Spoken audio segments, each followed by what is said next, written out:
사랑하는 여러분, 예수님의 생명이 또 우리 하나님의 살아계신 그 능하신 손길이 저와 여러분의 삶과 생각, 그 마음판에 살아계셔서 역사하는 그 은혜의 능력이 되기를 먼저 주 예수 이름으로 축원합니다. 목회를 하다 보면 자녀의 문제로 인해서 이제 상담을 할 때가 종종 있어요. 상담을 해보면 부모에게 기쁨이 되는 자녀가 있고 근심이 되는 자녀가 있어요. 부모의 마음을 시원케 해주는 자녀가 있고 부모의 마음을 낙심하게 하는 자녀가 있다라는 거죠. 이제 근심이 되는 자녀를 향해서 이제 예전에 할머니들이 하는 얘기 혹시 들어보셨어요? 할머니들이 이런 얘기하는 거 들었어요. 내가 너를 낳고 미역국을 먹다니 이 웬수야. 이거 들어보셨어요? 전 들어봤어요. 네, 이렇게 얘기하시는 할머니가 아들한테 얘기 들어봤어요. 근데 또 이렇게 부모에게 자랑이 되는 자녀들을 향해서 뭐라 그런 줄 아세요? 밥 안 먹어도 배부르겠다. 그러잖아요. 밥 안 먹어도 배부르는 방법 아세요? 예, 자녀가 부모에게 기쁘게 하면 된대요. 그런 얘기를 종종 합니다.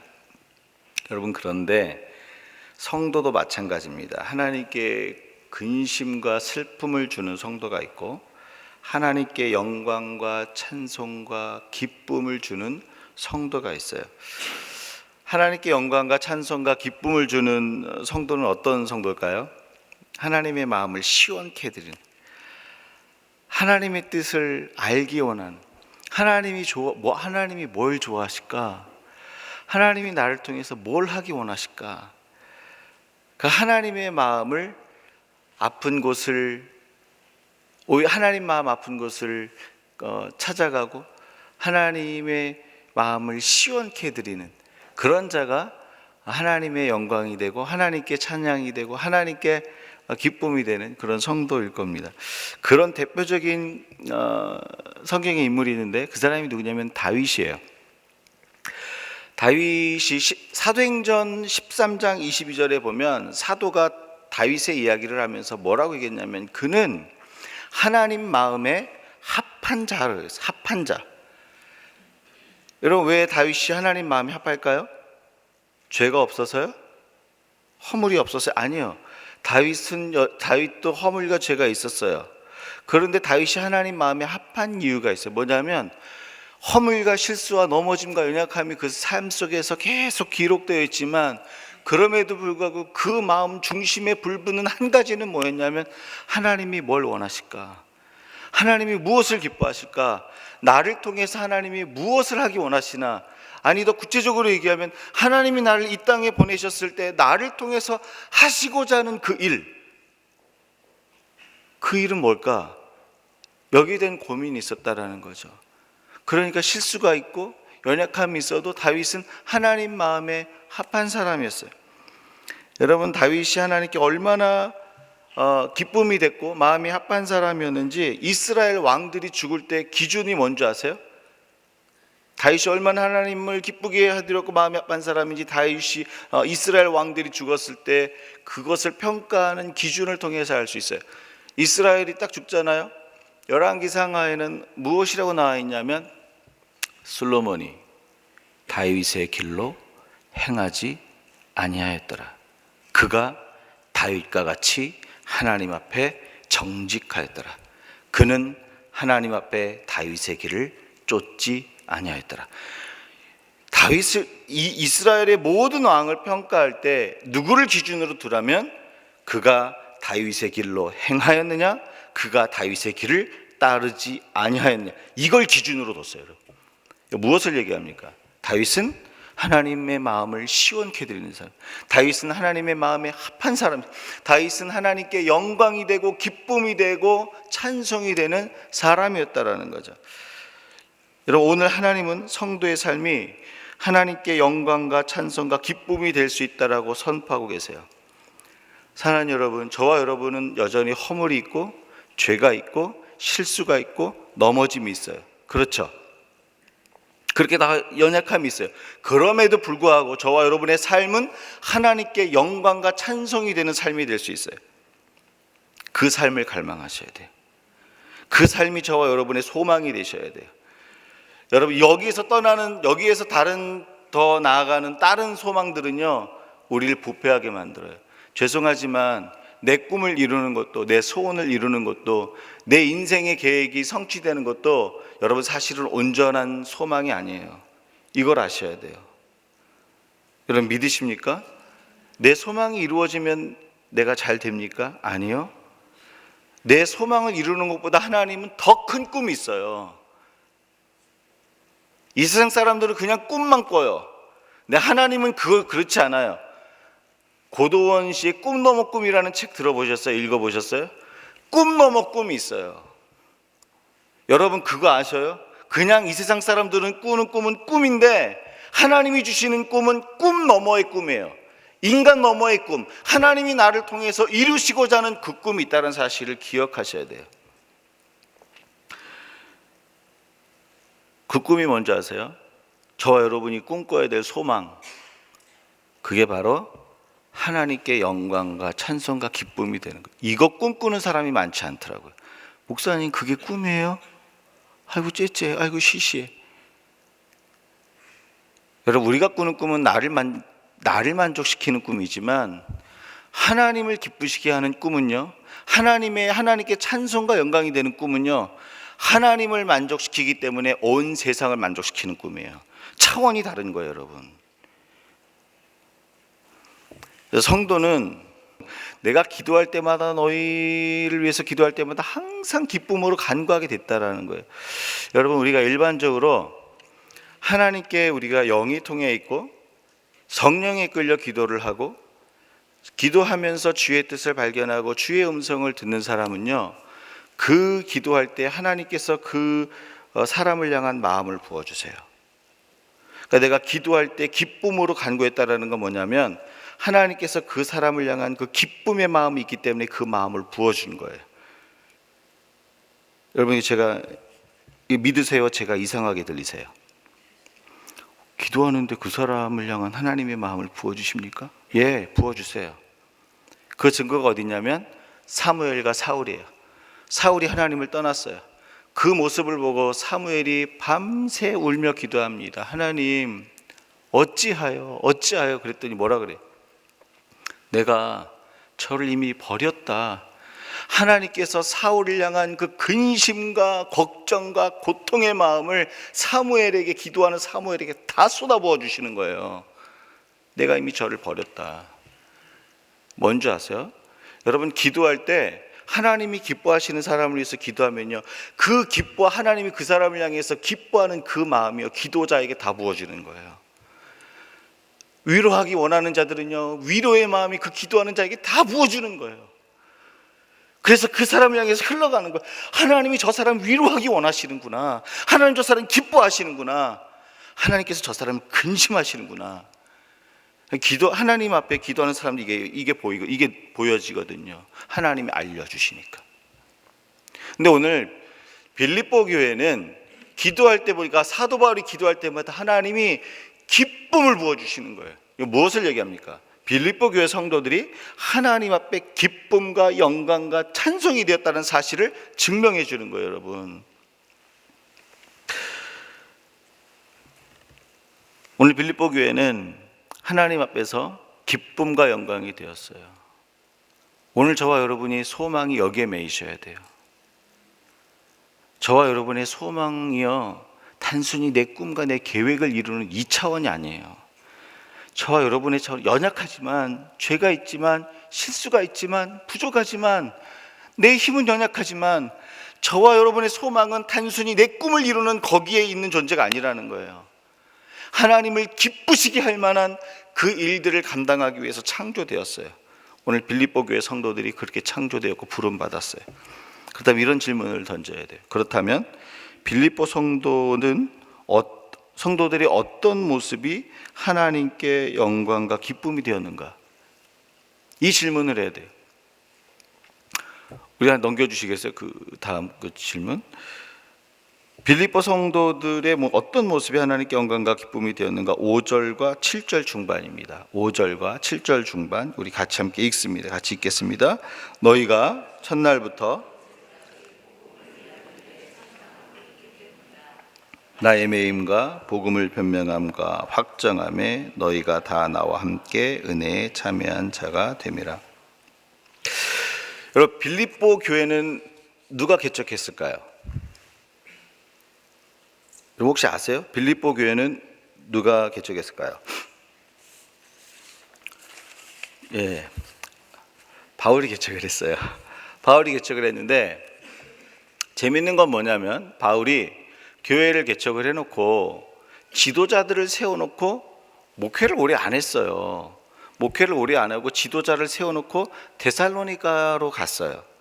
그러니까 우리가 상식적으로 생각을 하면 바울과 그 빌립보 교회 성도들이 오랫동안 최소한 1년, 2년 이상의 어떤 목회자적 어떤 성도의 교제를 깊이 하지 못했다라는 사실을 우리가 유추해낼 수 있어요. 왜냐하면 오래 목회하지 않았기 때문에. 그런데 오늘 본문 말씀에는 무슨 얘기를 하고 있냐면 그렇게 인간적으로 봤을 때는 그런 인간 관계와 친밀함이 깊이 있지 않은데 5절 말씀에는 이런 얘기가 있어요. 첫날부터 지금까지 복음을 위한 일에 참여하였다라고 얘기하고 있어요. 여러분, 복음을 받았던 첫날부터 지금까지 은혜에 참여했다라는 건 뭐냐면요, 이 빌립보 사람들이 사람 때문에, 바울 때문에 복음 사역에 동참하는 정도가 아니었다라는 거예요. 처음부터 예수를 믿은 처음 순간부터 복음에 동참하였어요. 그게 바울과의 인간관계, 유대관계 때문에 한 겁니까? 아니에요. 그럼 무엇을 얘기해 주냐면 예수를 만난 기쁨, 너희가 처음부터 복음을 영접한, 예수를 영접한 처음부터 지금까지 복음에 참여했다는 건 뭐냐면 바울과의 인간관계 때문에 은혜에 참여한 자가 아니라 나를 만나주신 예수 그리스도의 그 영광과 기쁨 때문에 복음에 참여했다는 사실을 오늘 얘기를 해주고 있는 거예요. 사람 때문에 하나님의 일에 동참하고 사람의 인정 때문에 주의 일을 하고 사람 때문에 무슨 일을 한 것이 아니라 나를 만나주신 예수 그리스도, 내 죄를 씻겨주셔서 죄악 벗은 영혼으로 하나님의 지성소에 들어가서 기뻐 뛰며 즐거워하는 이 기쁨의 영광으로 주님 앞에 이 기쁨이 하나님의 은혜의 그 자리에 동참하게 만들었다라는 거예요. 이게 하나님께 기쁨이 된 거예요. 사람 때문에 주의 일 동참하지 않고 다른 일 때문에 주의 일 동참한 게 아니라 나를 만나주신 예수 때문에 주의 일에, 복음에, 하나님의 영광이 동참하니까 이게 하나님께 영광이 됐다는 거예요. 따라서 복음의 기쁨 때문에 주의 일에 동참하는 것이 하나님께 영광과 기쁨이 됩니다. 물론 우리의 동역자가 필요 없다라는 얘기가 아니에요. 동역자의 격려와 이끌어줌이 필요 없다라는 게 아니에요. 저와 여러분이 주의 일에 동참하고 주의 일에 헌신하고 물질을 드리고 시간을 드리고 헌신하고 봉사하는 것은요, 사람 때문으로부터 시작되는 것이 아니라 나를 구원해 주신 예수 그리스도를 만난 그 기쁨이 나를 이끌어가는 거예요. 사랑이 나를 이끌어가는 거예요. 그게 하나님께 영광과 기쁨이 되는 거예요. 여러분, 누가복음 7장에 보면 한 동네에 죄인인 여자가 시몬이라는 바리새인의 집에 들어가서 예수님 발에 향유를 붓는 사건이 기록되어 있어요. 여러분, 그런데 거기에 첫 번째 단어를 굉장히 유념할 필요가 있는데 뭐냐면 그 동네에 죄인인 한 여자가, 이 말을 굉장히 우리가 유념해야 돼요. 왜냐하면 그 동네에 죄인인 한 여자가 있다는 것은 무엇을 얘기하냐면 동네 모든 사람들이 그 여자를 죄인으로 알았다라는 거예요. 그러니까 동네만 가면 저 여자 이상해, 이게 안 돼, 오는 거 맞고 말도 안 하고 오면 다 피하고. 근데 이 여인이 어디를 갔냐면 바리새인의 집 시몬으로 들어갔어요. 예수님이 거기 있었기 때문에. 그럼 바리새인 시몬은 누굽니까? 바리새인은 율법학자죠. 율법에 능통했어요. 근데 율법에 능통한 이 시몬이 그 율법을 가지고 이 여인을 정죄하는 자리에 앉아 있습니다. 그 증거가 뭡니까? 이 여인이 예수님께 향유 옥합을 부을 때 속으로 뭐라고 생각을 해요? 예수가 참 선지자라면 지금 향유를 붓고 있는 이 여인이 누구이며 어떠한 죄인인 줄 알았을 텐데. 예수도 정죄하고 여인도 정죄해요. 이렇게 정죄하는 자리에 그 마음을 가지고 있었다라는 거죠. 여기서 한 가지 질문을 던집니다. 저와 여러분이 여자라면 저 여자 죄인이야. 쟤는 상종하지 말아야 돼. 이런 사람들이 모여 있을 뿐만 아니라 그것을 설명해 주는 율법학자가 있는 그 시몬이 있는 그곳에 향유를 가지고, 아무리 예수님이 사랑스러워도 그 향유를 가지고 예수님 만나러 가겠습니까? 어떻게 하시겠어요? 목사님, 저하고 상관이 없는 일이에요. 아니요. 우리 삶의 현장에서는 늘 끊임없이 일어나는 일이에요.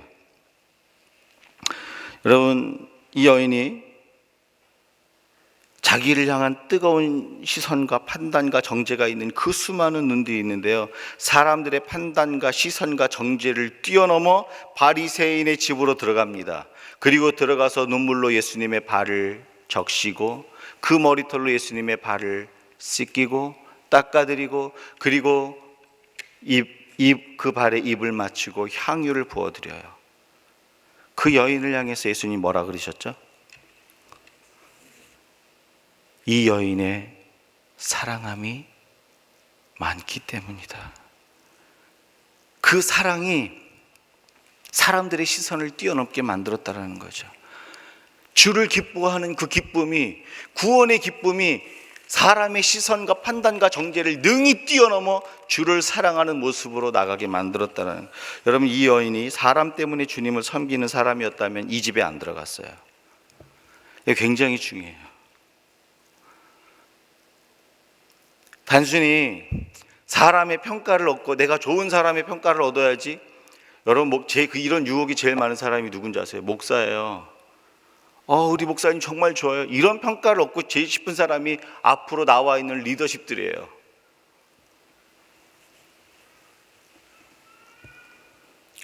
근데 사람의 평가와 사람의 시선과 사람의 기준을 신경 쓰는 사람은요, 절대 향유옥합을 깨뜨리기 위해서 이 자리 못 나가는 거예요. 근데 이 여자는 사람들의 시선 아랑곳하지 않았어요. 왜요? 사람 때문에 예수님 섬긴 게 아니라 예수님이 선언하셨어요. 뭐라고? 이 여인의 사랑함이 많기 때문이다. 그리고 그 다음에 무엇이라고 선언하셨죠? 예수님이 이 여인을 향해서 얘기합니다. 너의 죄가 사함을 입었느니라. 하나님께서 한 사람을 향해서 죄 사함을 선언하는 건 무엇을 얘기합니까? 기쁨이에요. 기쁨. 이 여인이 하나님께 기쁨이 됐다, 예수님께 기쁨이 됐다라는 거예요. 왜요? 사람 때문에 주님 그 자리에 나온 게 아니라, 사람 때문에 주님을 섬기는 인생이 아니라, 나를 만나주신 예수 그리스도의 사랑 때문에 사람의 시선, 사람의 편견, 사람의 모든 그런 판단을 뛰어넘어 주님께 나오니까 그것 자체가 기쁨이 된 거예요. 여러분, 믿으세요? 하나님께 영광과 기쁨이 되기 원하세요?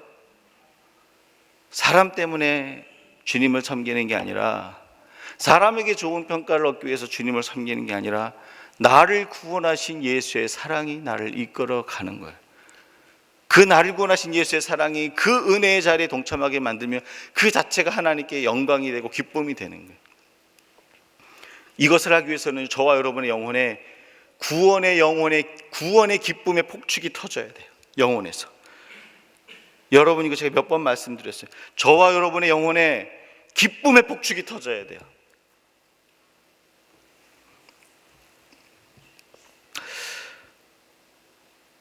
근데 바리새인을 보세요. 바리새인이 누구를 초청했죠? 시몬 바리새인이 예수님 초청했어요. 예수님을 식사 자리에 초청했다는 건 뭘 의미합니까? 예수님의 사역에, 예수님의 하나님의 일에 동참했다라는 사실을 알 수 있어요. 그렇죠? 주님을 초청했으니까. 그런데 시몬은 예수님이 들어올 때 입을 안 맞춰요. 입을 맞춰주지 않아요. 인사를 안 했다는 거예요.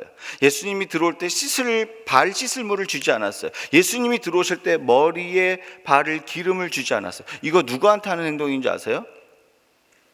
내 집에 종이 들락달락 거릴 때에는 입을 안 맞추고 씻을 물을 안 주고 기름을 안 주는 거예요. 예수님을 식사 자리로 초청을 했는데 예수님을 종 취급하는 거예요. 한마디로 뭘 얘기해요? 사랑하지 않은 거예요. 주의 일에 동참했는데 사랑이 없어. 구원의 감격이 없어. 구원의 기쁨이 없어. 내 가운데 하나님을, 예수 그리스도를 만난 그 구원의 폭축이 영혼에서 터지질 않은 거예요. 그럼 이런 퀘스천이 남죠. 예수님 사랑하지 않는데 왜 예수님을 식사 자리에 초청하셨을까? 왜 초청하셨을까요? 목사님, 제가 초청 안 했어요. 우리가 초청 안 했죠. 여러분, 바리새인 시몬은요, 시골 촌뜨기이면서 제대로 된 학위도 없는 예수님이 권세 있는 말씀을 선포하는 게 궁금했어요. 여러분 궁금하지 않아요? 예수님은 안 배웠어요. 자기 스승도 없어요. 무슨 가말리엘 가문 이런 아주 유명한 선생 밑에서 배운 것도 아니에요. 그런데 예수는 가는 곳마다 바리새인들보다 서기관들과 같지 아니하게 더 권세 있는 말씀을 전해요. 귀신이 나가요. 병자들이 고쳐져요. 도대체 이 사람은 누군가? 그때 당시에 일약 스타가 된 목회자였잖아요. 선지자로 나타났잖아요. 궁금한 거예요. 인간적인 관심이 생긴 거예요. 인간적인 궁금증이 생긴 거예요. 자기의 지성 위에 또 다른 지성 하나를 올리려고 하는 거예요. 사랑하는 여러분, 세상에 100가지 박사학위의 논문을 가진 그 지성 위에 지성을 얹어도요, 예수를 모르면요 아무것도 모르는 거예요. 왜요? 영혼의 문이 닫혀 있으니까. 바리새인은 그게 문제였던 거예요. 예수님의 일에 참여했어요. 예수님의 일에 동참했어요. 그런데 그게 인간적인 호기심이었어요. 인간적인 관심이었어요. 자기 지적 수준을 높이는 하나의 수단이었어요. 초청했어요. 근데 예수님은 안 기뻐하셔요. 여러분 이걸 아셔야 돼요.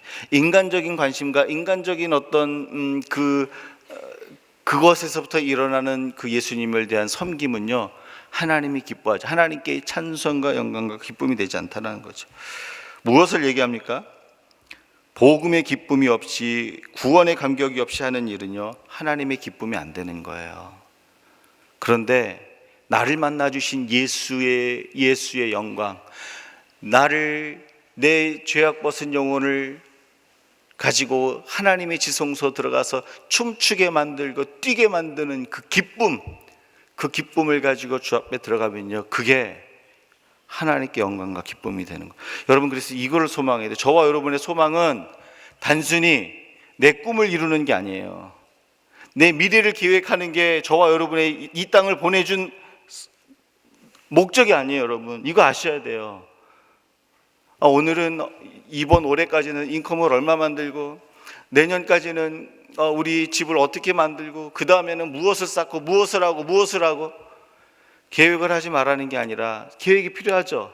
근데 저와 여러분이 부르심을 받은, 이 땅에 부르심을 받은 목적은 그런 계획을 세우는 게 아니에요. 그것은 세우지만 언제든지 변경할 수 있고 포기할 수 있고 버릴 수 있는 거예요. 여러분 믿으십니까? 저와 여러분 이 땅 가운데 붙잡고 살아야 될 소망은 뭐냐면, 내가 주님의 마음을 시원케 해드리는 거예요. 내가 주님의 마음을 기쁘게 해드리는 거예요. 이것보다 더 큰 소망이 없어요. 여러분, 이게 내 마음 안에서 이해가 돼야 돼요. 도대체 저게 무슨 말인가? 하나님을 기쁘시게 하는 그것이 내 인생의 가장 큰 소망이 되어야 된다는 거. 내가 지금 세우는 꿈과 계획보다 하나님을 기쁘시게 하는 게 인생에 있어서 가장 큰 소망이 되어야 된다는 거. 여러분, 이게 지금 이해가 되십니까? 근데 여러분, 이것이 여러분의 소망, 저와 여러분의 소망이 되길 주 예수 이름으로 축원합니다. 저는 여러분이 꿈꾸지 말라는 얘기를 하지 않았어요. 이건 무슨 얘기를 말씀을 드리는 거냐면, 저와 여러분은 예수님을 기쁘시게 하기 위해서 내가 오늘 세웠던 계획과 꿈을 포기할 수 있어야 돼요. 내가 세웠던 꿈과 계획을 수정할 수 있어야 돼요. 내가 세웠던 계획과 꿈을 뒤로 미룰 수 있어야 돼요. 아니, 완전히 180도 다른 계획을 세울 수 있어야 돼요. 왜요? 예수님 때문에. 나를 만족시키는 계획은 내 안에서만 효력을 발휘하는데, 그것도 단서가 있어요. 일이 잘 될 때만. 일이 잘 될 때만. 그러나 하나님을 기쁘시게 하는 소망은요, 내가 잘 될 때나 안 될 때나, 가난할 때나 부할 때나, 건강할 때나 건강하지 않을 때나 하나님을 기쁘시게 하는 소원은요, 언제든지 그것이 효력을 발휘해요. 여러분 믿으십니까? 이게 그래서 오늘 하나님이 무엇을 얘기하시면, 하나님께 찬송과 영광이 되는 삶이 되기 원하세요? 그럼 패러다임 시프트가 돼야 돼요. 가치의 변혁이 일어나야 돼요. 어떻게 해요? 내 계획대로 사는 인생이 아니라는 거예요. 하나님을 기쁘시게 하는 게 내 삶의 소망이고 꿈이어야 돼요. 제가 질문을 하나 드릴게요. 저와 여러분이 이 땅에 삶을 사는데 사는 소망은 무엇입니까?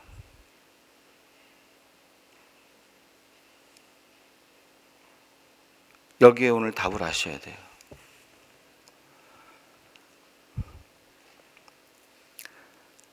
사랑하는 여러분, 하나님을 기쁘시게 하며 그분 하나님께 영광이 되며 하나님께 찬송이 되는 성도와 존재가 되잖아요.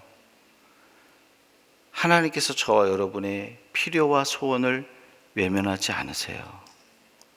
가장 합당한 때에 가장 합당한 방법으로, 가장 온전한 방법으로 그것은 하나님이 이루실 거예요. 여러분 이거 기억하셔야 돼요. 그건 하나님이 이루실 거고요, 저와 여러분은 하나님을 기쁘시게 하고자 하는 그 소망을 붙들어야 돼요. 이것이 하나님께 찬송과 영광과 기쁨이 되는 거예요. 이 은혜와 가치가 저와 여러분 가운데 세워질 수 있기를 주 예수의 이름으로 축원합니다. 그렇다면 하나님께 영광과 기쁨이 되는 성도가 누리는 축복은 뭘까요? 내 가치가 바뀌었어요. 내 소원을 따라가지 않고 내 계획을 따라가지 않고 하나님을 기쁘시게 하고 하나님께 영광이 되는 것이 내 소망이 됐어요. 하나님께 영광과 기쁨이 되는 되기를 원하는 성도가 됐을 때 누리는 축복 8절입니다. 같이 읽습니다. 내가 예수 그리스도의 심장으로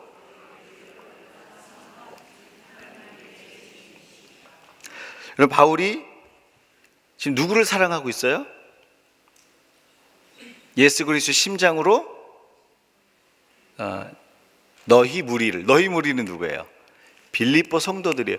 빌립보 성도들을 얼마나 사랑했냐면 하나님의 심장으로, 하나님의 사랑으로, 하나님의 마음으로, 하나님이 사랑하는 그 크기로 빌립보 성도를 사랑했대요. 예수의 심장으로. 그런데 그렇게 사랑한 것이 누가 증인이에요? 하나님이 증인이에요. 더 큰 증인이 필요합니까? 확실하다는 거죠. 그만큼 사랑한 거죠, 여러분. 빌립보 성도들이 하나님께 영광과 기쁨이 되는 삶을 사니까 예수님의 심장으로 그들을 사랑하는 바울을 선물로 주신 거예요. 여러분, 주님을 사랑하는 기쁨으로 복음에 동참하는 사람들에게는요, 예수의 심장을 가진 만남의 축복을 주세요. 예수의 심장을 가진 그 사람들과의 만남을 축복을 주세요. 만남의 축복. 여러분 믿으세요? 목사님,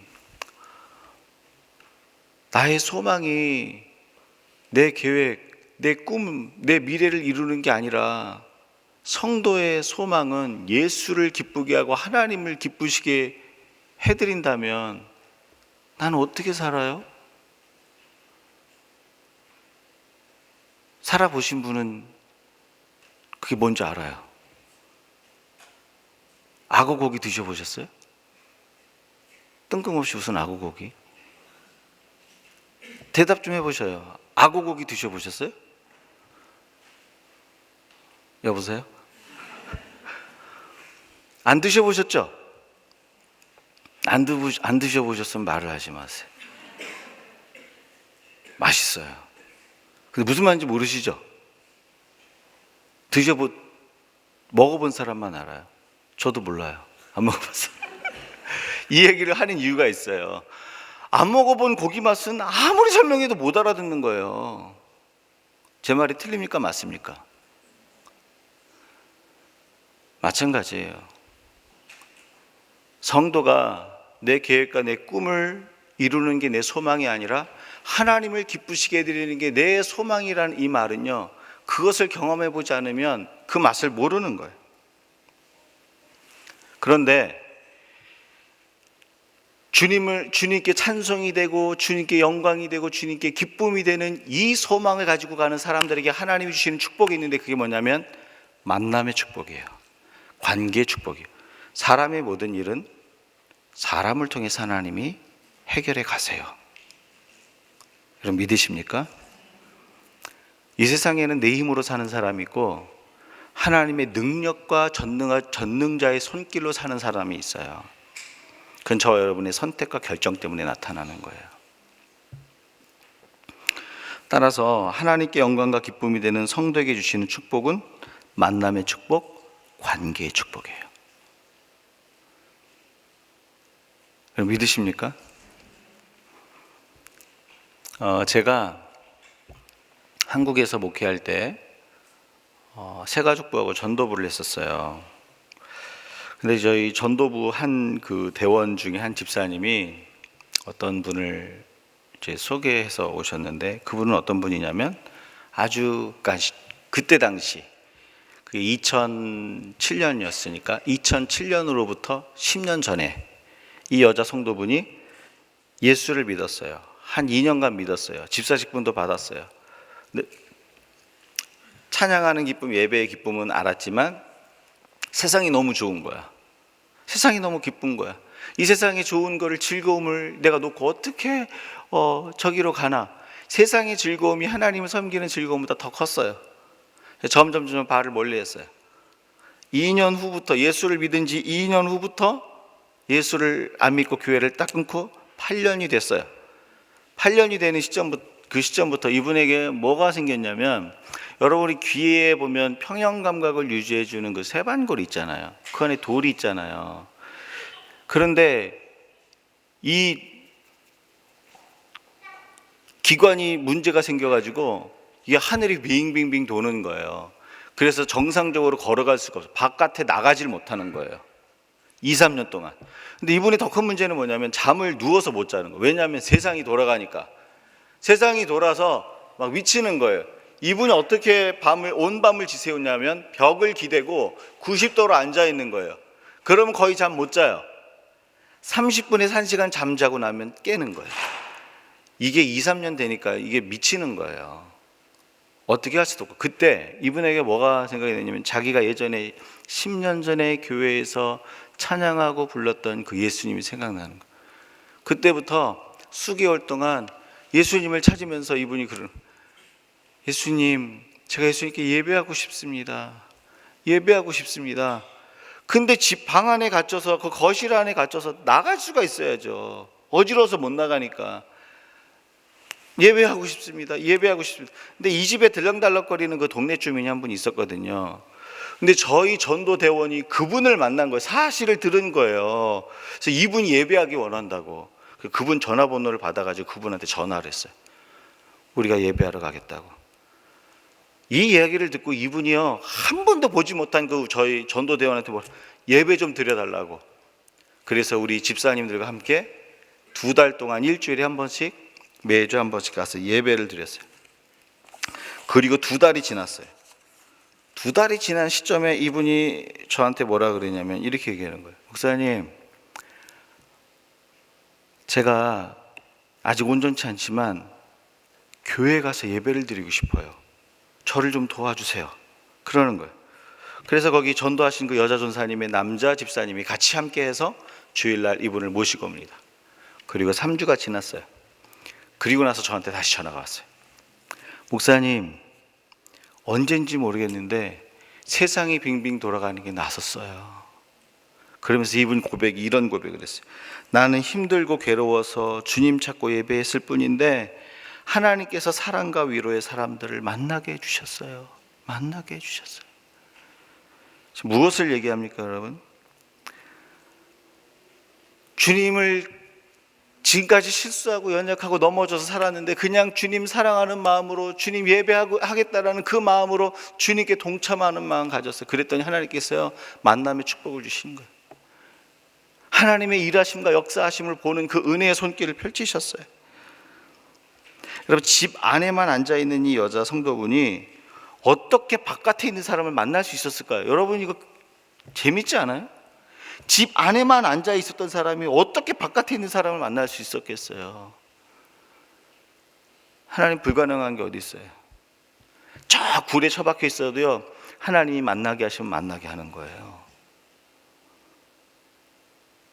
로뎀나무 아래 저 광야 아래 숨어 있는데 까마귀를 통해서 음식을 나르시잖아요.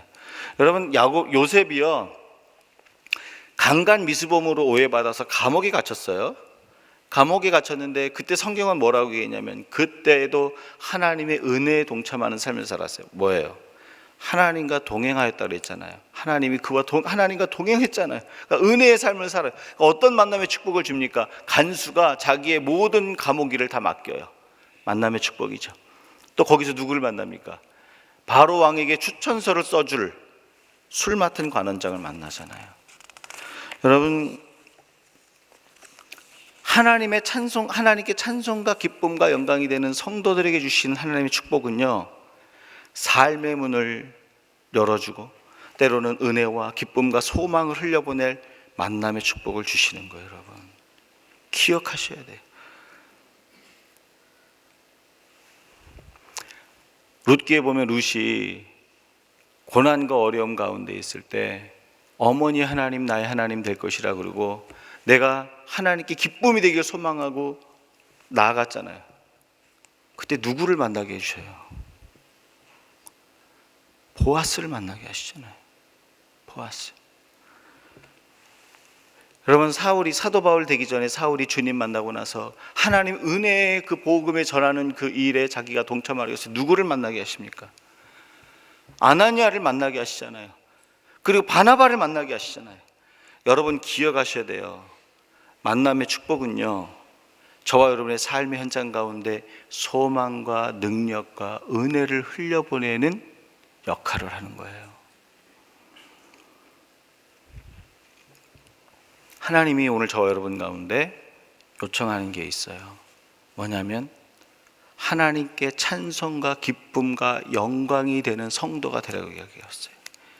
이게 저와 여러분이 인생 가운데 꿈꿔야 될 가장 위대하고 원대한 소망이고 인생의 목표여야 돼요. 여러분 믿으십니까? 그런데 우리가 한 가지 실수하는 게 있어요. 뭐냐면 나의 꿈을 이루기 위해서 예수님이 옆에 있는 거예요. 그런 성도가 많아요, 여러분. 나의 계획을 이루기 위해서 예수님이 필요한 거예요, 단순히.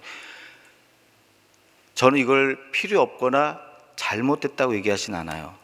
그러나 아직은 젖먹이 신앙이라고 얘기하고 싶어요. 우리의 필요를 주님 도우시고 채워주세요. 그런데 우리가 10년, 20년, 30년 예수를 믿는데도 이렇게 살 수는 없잖아요.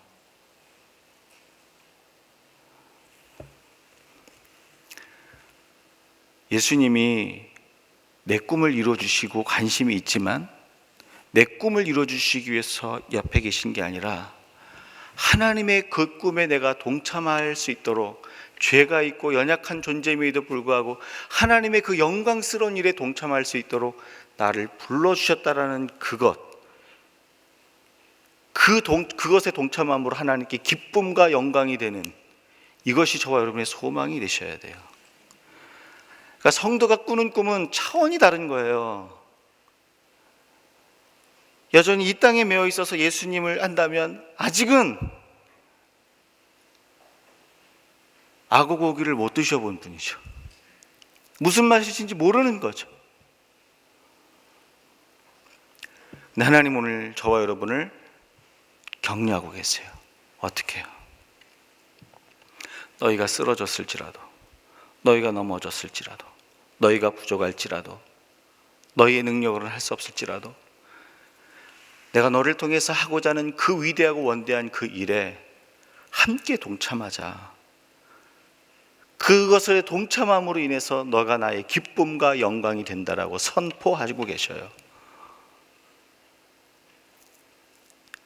사랑하는 여러분, 죄송해요. 여러분 꿈을 이루십시오. 여러분 계획을 이루십시오. 기도 많이 하고 예수 잘 믿으면 하나님께서 여러분의 꿈을 이루어 주실 겁니다. 이렇게 설교 안 해서 죄송해요.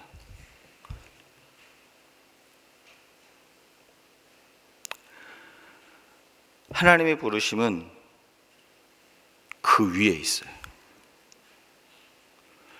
그럼 하나님은 우리의 꿈에 관심이 없어요? 아니요. 하나님께서 가장 합당하고 온전한 때에 그것을 이루시고 성취하십니다. 이 시간 하나님께서 저와 여러분 가운데 마지막으로 도전하고 계세요. 하나님께 영광과 기쁨과 찬송이 되는 성도가 되라고 선포하고 계십니다. 이 말씀에 응답할 수 있는 저와 여러분이 되기를 주 예수의 이름으로 축원합니다. 이 시간 같이